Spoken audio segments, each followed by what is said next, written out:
All right, let's talk about another company that has a tenuous relationship at times with investors, but does some tremendous innovation and is touting those innovations right now. In fact, last week, Qualcomm did its 5G summit, Pat. Yeah, so three things stuck out for me. First off, we're seeing it very quietly get into the 5G infrastructure market. And I think there has been a lot of an opening, primarily led by Huawei, but also some other companies out there that are kind of crumbling in that space. And I don't usually say keep your eye on this, folks, as we move forward, but keep your eye on what Qualcomm is doing with RAN. And for those who aren't familiar, RAN is radio area network, and these are essentially the silicon that goes into the boxes that your cell phone has to connect to, your 5G cell phone. Nokia is having issues. Huawei, we all understand their global challenges that they're going through, and I think it's an opportunity. Gosh, we even saw Pat Gelsinger from VMware get on stage and talk through that. Talk about two heavyweights. And if you remember, if you followed VMworld, VMware had a major carrier announcement in how they were doing vertical solutions for the carriers related to RAN. And on good old 5G phones, I think Qualcomm has shown that they were right with that initial, was it 250 million units by the end of this year?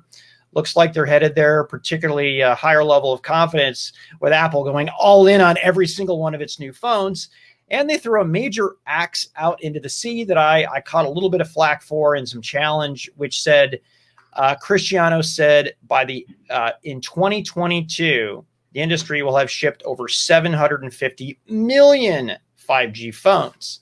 It's a long way away, but remember, the entire industry only ships a little over like 1.1 billion handsets a year.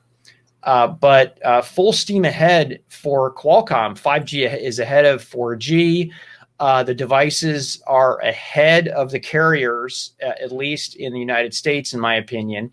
I got challenged by Durga Maladi from Qualcomm in my interview with John Fort, but Durga had a great point on here. But I think the wind is finally behind Qualcomm's back. As I look at all the challenges they had with the failed hostile takeover from Broadcom, what looked like every single one of these regulatory bodies on them, their biggest company, Apple, stiffing them for years and not paying them.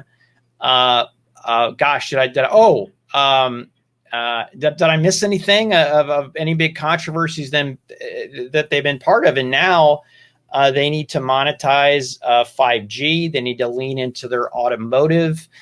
They've shown that their RF business is very similar size to the pure plays, like a Skyworks, which not too many people are talking about. And gosh, we even saw action in ACPC. I've been a little frustrated at the take rate and the amount of investment on the marketing side from an industry point of view. But one of the very hidden announcements there was that, first off, they hired an industry stalwart salesperson from Apple, and they've created an enterprise sales team. They're creating channel programs with deal registration.